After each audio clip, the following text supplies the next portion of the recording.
జాతీయవాద జర్నలిజానికి అసలైన వేదిక నేషనలిస్ట్ హబ్ ని సబ్స్క్రైబ్ చేసుకోండి. నోటిఫికేషన్స్ కోసం బెల్ ఐకాన్ పై క్లిక్ చేయండి. నమస్తే, వెల్కమ్ టు నేషనలిస్ట్ హబ్. తాజాగా తెలంగాణ ముఖ్యమంత్రి రేవంత్ రెడ్డి కీలక వ్యాఖ్యలు చేశారు. మోదీ అసలు సర్జికల్ స్ట్రైక్ చేయలేదని చెప్పుకొచ్చారు.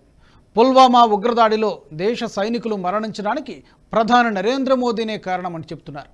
దాడి జరిగాక సర్జికల్ స్ట్రైక్ చేయడం కాదు, ఉగ్రవాదుల కదలికను ముందుగానే ఎందుకు గుర్తించలేకపోయారని ప్రశ్నించారు.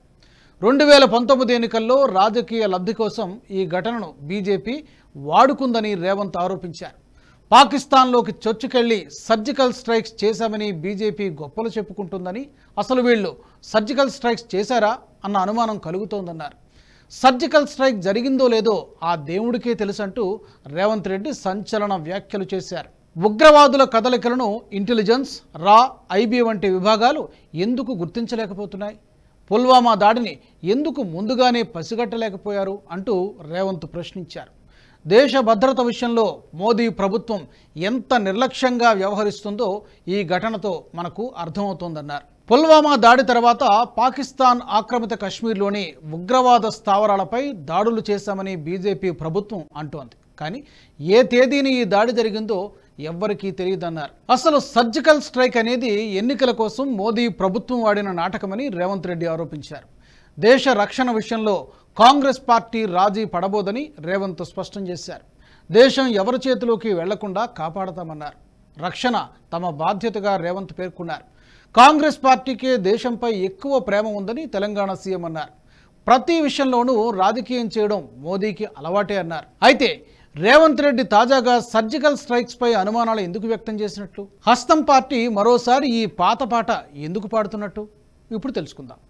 అంతకంటే ముందు పుల్వామా దాడిలో ఇంటెలిజెన్స్ విభాగాలు ఫెయిల్ అయ్యాయా తెలుసుకునే ప్రయత్నం చేద్దాం. పుల్వామా దాడిలో 2019 ఫిబ్రవరి 14న జమ్మూ శ్రీనగర్ జాతీయ రహదారిలో భారతీయ సైనికులను తీసుకెళ్తున్న వాహనాల కాన్వాయ్ మీద లేతీపుర దగ్గర కారుతో ఆత్మాహుతి బాంబు దాడి జరిగింది. ఈ దాడి కారణంగా 40 మంది సెంట్రల్ రిజర్వ్ పోలీస్ ఫోర్స్ సైనికులు అమరులయ్యారు. ఈ దాడి నాడు దేశాన్ని కుదిపేసింది. జైషే మహమ్మద్ ఉగ్రవాదులు ఈ దాడికి పాల్పడ్డారు. దీని వెనుక పాకిస్తాన్ హస్తం ఉంది. ఈ విషయాన్ని 2020లో నాటి పాకిస్తాన్ మంత్రి ఫవాద్ చౌదరి పార్లమెంటు సాక్షిగా వెల్లడించారు. పుల్వామా దాడి తమ పనే అని ఫవాద్ చౌదరి స్పష్టంగా ప్రకటించారు. భారత్ను వారి సొంత గడ్డపైనే దారుణంగా దెబ్బకొట్టామని, ప్రధానమంత్రి ఇమ్రాన్ ఖాన్ నాయకత్వంలో సాధించిన ఈ విజయం పాకిస్తాన్ ప్రజల విజయమని అభివర్ణించారు.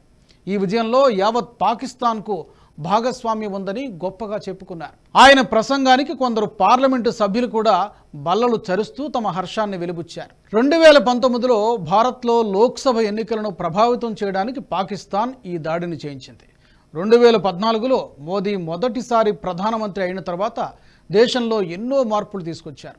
ముఖ్యంగా మొదటి టర్మ్లో నోట్ల రద్దు చేసి పాకిస్తాన్ను చావు దెబ్బతీశారు. అప్పటి వరకు ఉగ్రవాదులకు నకిలీ నోట్లతో నిధులు అందించే పాకిస్తాన్కు ఇది పెద్ద దెబ్బగా మారింది. దీంతో మోదీని ఓడించాలని పాకిస్తాన్ కుట్ర పన్నింది. ఇందులో భాగంగానే పుల్వామా దాడి చేయించింది. అయితే పుల్వామా దాడిని ఇంటెలిజెన్స్ అడ్డుకోలేకపోయిందన్న ఆరోపణలో వాస్తవాలు ఎంత ఉన్నా ఇటువంటి ఆరోపణలు సమంజసమేనా అన్నది నాయకులే ఆలోచించుకోవాల్సిన అవసరం ఉంది. దేశంలో ఉగ్రవాద దాడులు ఇవే కొత్త కాదు, గతంలో ఎన్నో జరిగాయి. 1993 Mumbai serial blast, Coimbatore bomb దాడి, దిల్సుఖ్ నగర్ బాంబు దాడి, లుంబిని పార్క్, 26/11 ముంబై ఉగ్రవాద దాడి. ఇలా ఒక్కటేంటి, కాంగ్రెస్ అధికారంలో ఉన్నప్పుడు బిక్కుబిక్కుమంటూ బతికే రోజులున్నాయి.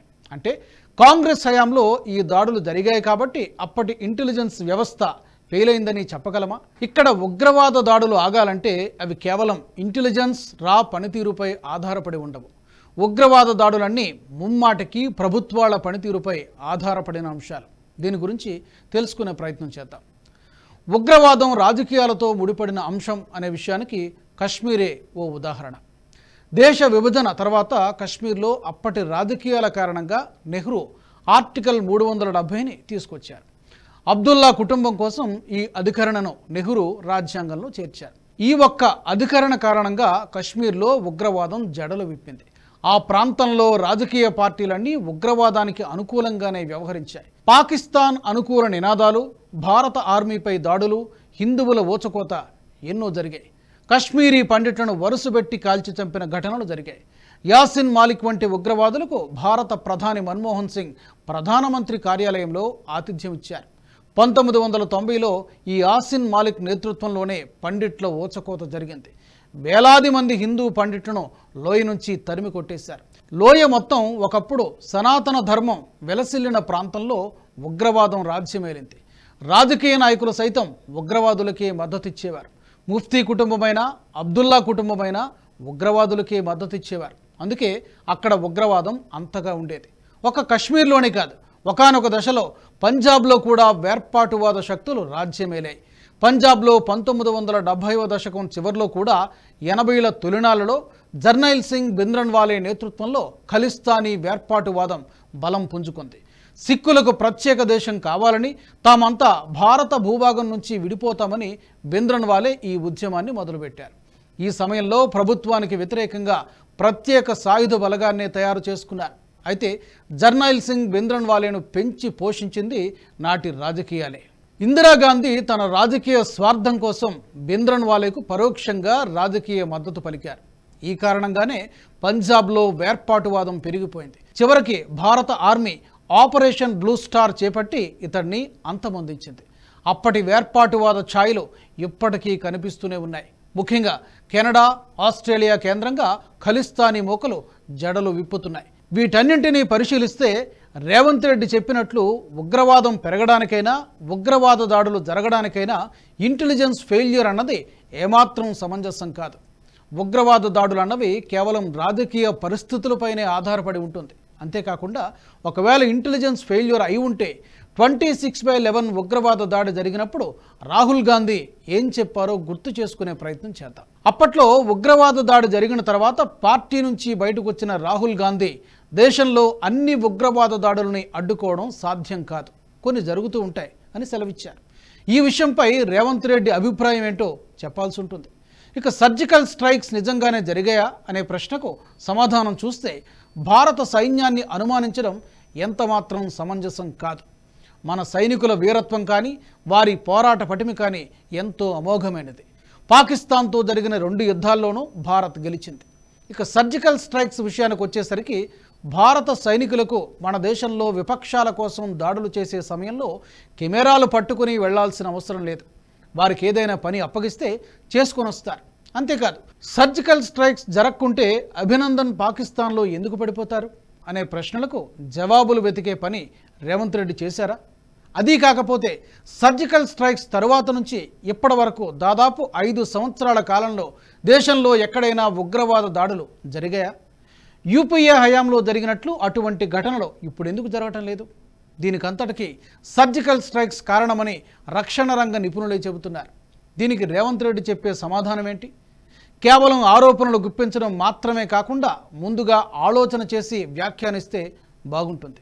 ఇటువంటి పేలవమైన వ్యాఖ్యలు చేయడం వల్ల ఆయా నాయకులకే నష్టం చేకూర్చే అవకాశం ఎంతైనా ఉంది. ఈ వీడియో మీకు నచ్చినట్టయితే లైక్ చేయండి, 10 మందికి షేర్ చేయండి. అలాగే కామెంట్ల రూపంలో మీ అభిప్రాయాలను మాతో పంచుకోండి. Nationalist hub group of channels ను సబ్స్క్రైబ్ చేసుకుని తెలుగునాట జాతీయవాద జర్నలిజాన్ని ప్రోత్సహించండి. ఈ వీడియో కింద ఉన్న బెల్ ఐకాన్ పై క్లిక్ చేయడం మర్చిపోవద్దు.